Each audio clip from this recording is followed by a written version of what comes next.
So without further ado, I'll introduce our first speaker.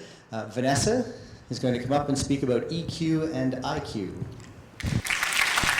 So today I'm going to be talking about the understated importance of EQ.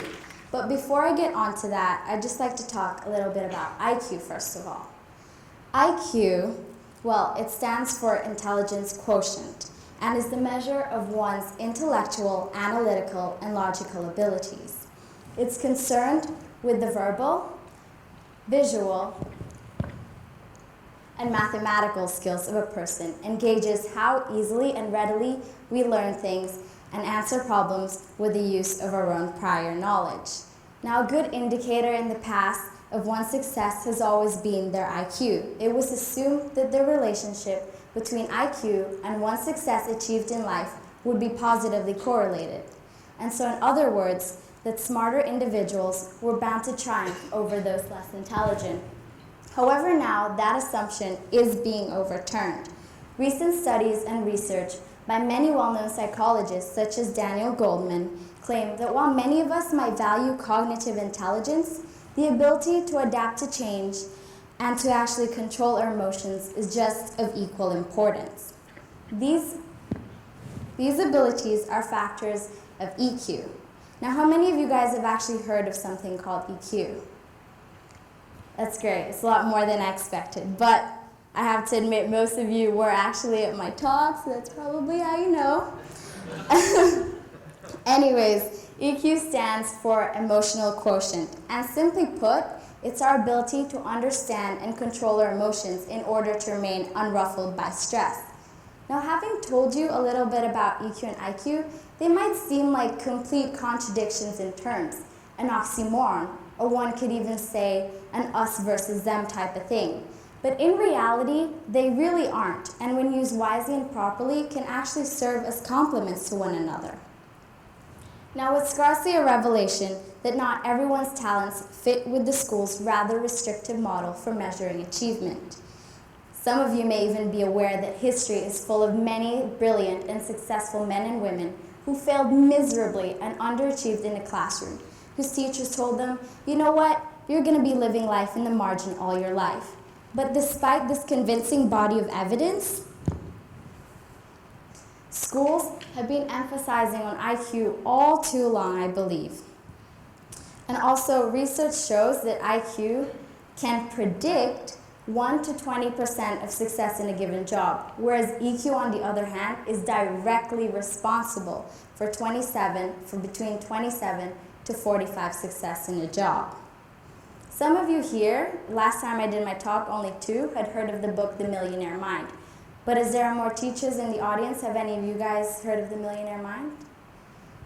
Yeah? Okay. It's by Thomas Stanley, and part of the book, there's information on a survey that was taken of 733 multimillionaires across America. And the survey gave them 30 factors. They had to list the top 5 they thought was most responsible for their success in life.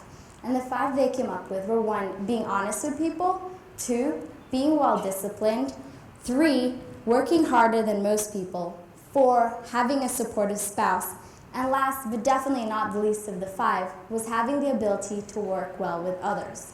Now, I don't know if any of you realized while I was mentioning all those factors that all are actually reflections of EQ. And so, intellectual quotient, intelligence quotient, you may be wondering which list that came under, what rank it came under. Well, it was only 21st, and in actual fact was only endorsed by 20% of the multimillionaires. Only in recent years have we really begun to appreciate the links of EQ and a greater and more satisfying definition of success. It has been proven that EQ, when you have a higher EQ, that it's easier to go about your life more efficiently and more productively. And so I'd just like to conclude this talk by leaving you all a question to think about. If IQ proves to be equal to very little success in life, then why do we as individuals and as a community of learners emphasize it to be the most reliable source of measuring one's achievement? Thank you.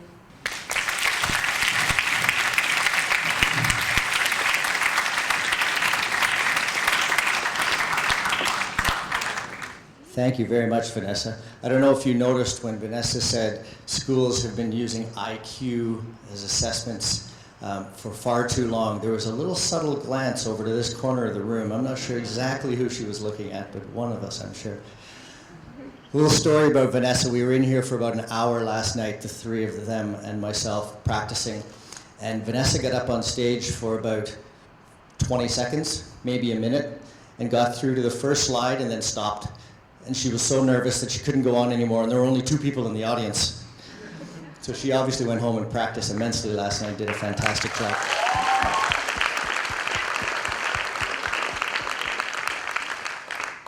Okay, let's just get the next slideshow up here. Our next talk is about a topic that is all too familiar to a number of you. So if I can call up David to speak. Welcome, David.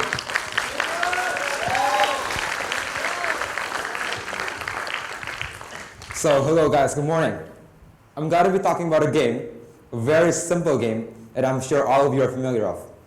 It is found everywhere in the school, in the lunchtime, in the library, in plaza, in my tutor group, Miss Binkin's tutor group.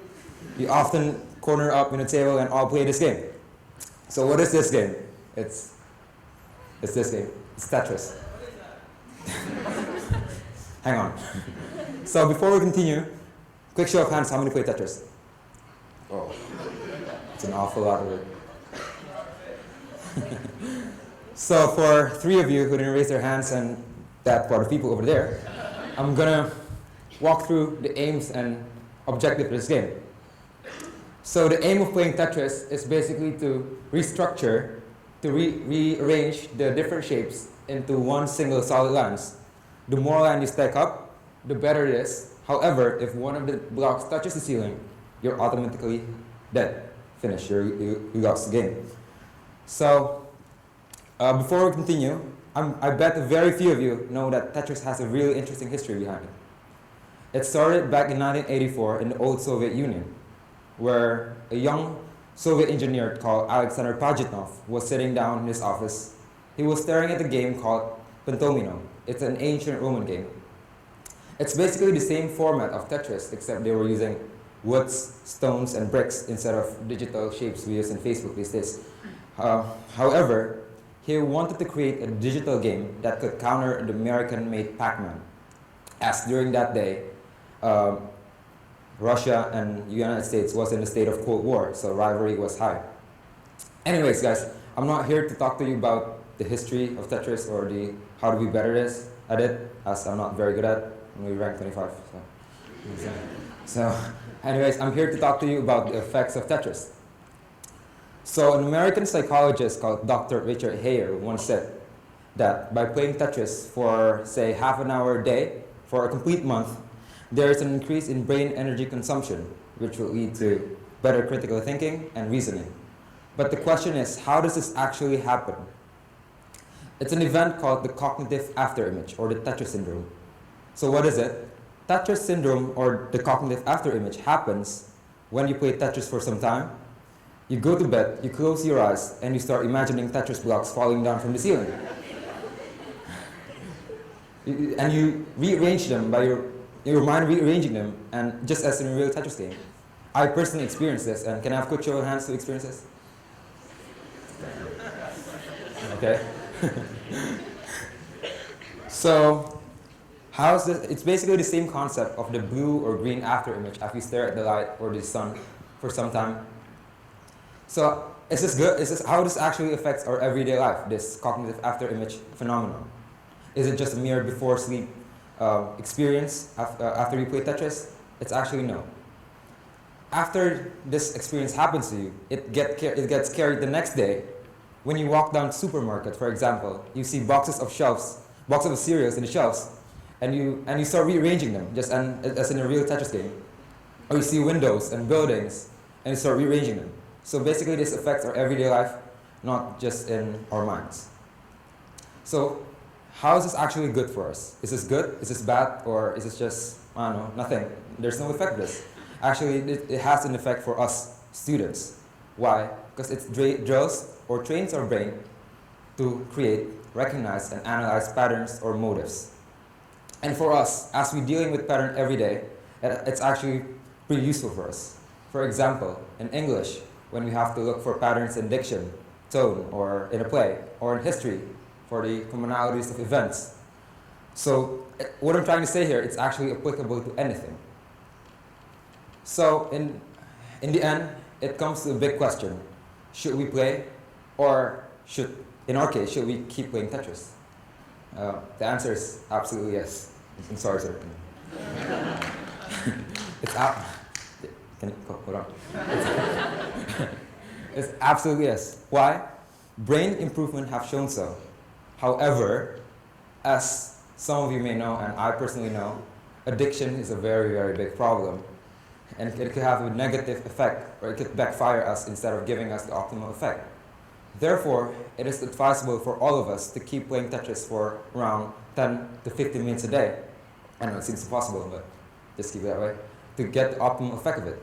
As they say, too much of a good thing is a bad thing. Thank you very much.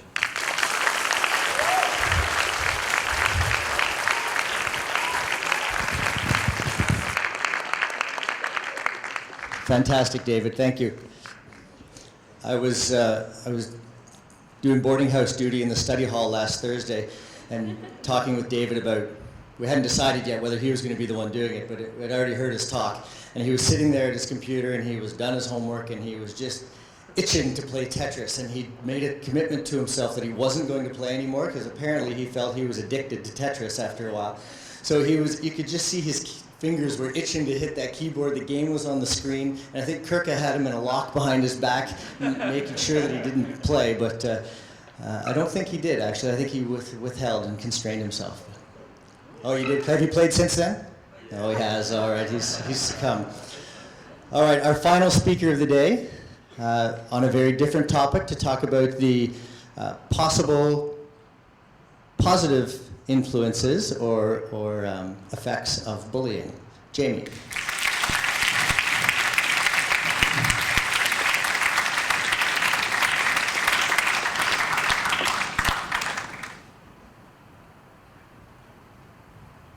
Okay. So hands up if you've ever been bullied. Teachers too. All right, keep your hands up if you enjoyed the experience.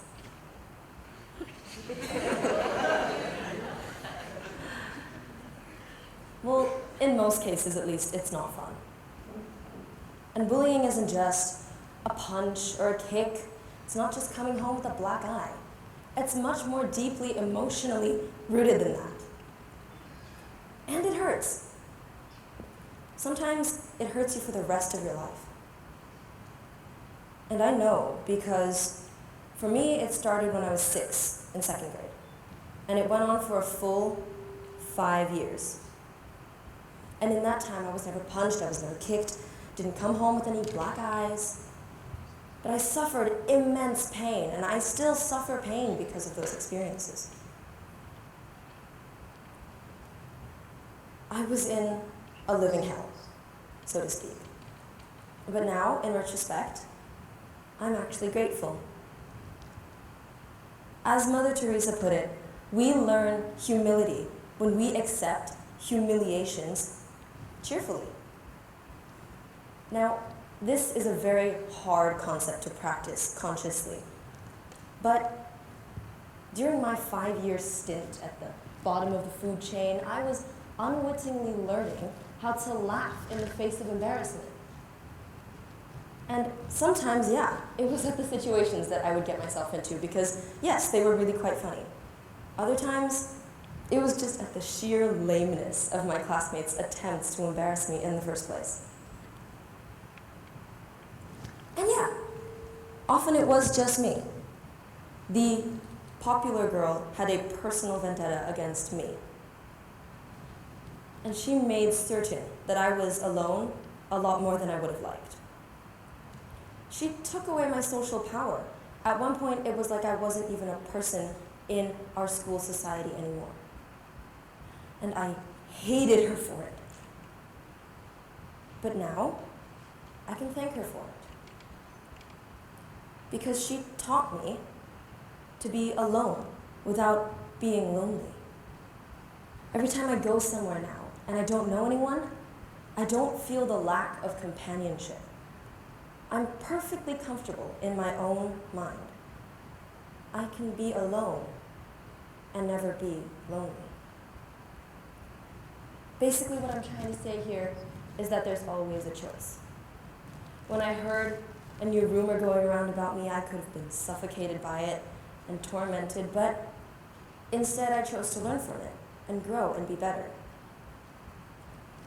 And even though I really, really wanted to strike back every time they pulled some prank or insulted me to my face, I didn't. I never did. Because I knew that a full-on girl war was not going to solve any of our problems. This girl, she's since moved back to her native country. And yes, she's found me on Facebook. And she's courageously chosen to send me an apology, which I was absolutely ecstatic to choose to accept. And because of her choice and my choice, she and I have been good friends for the past 3 years. I can't know what everyone in here has been through or is going through or will be through, but I know that in my experiences, it's always been best for me to make my own choices.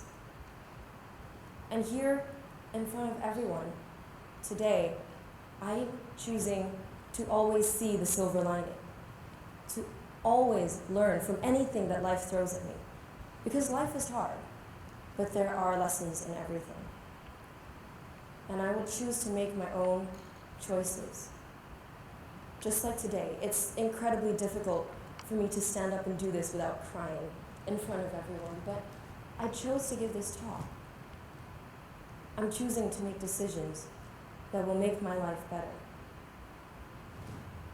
So what will you choose? Thank you.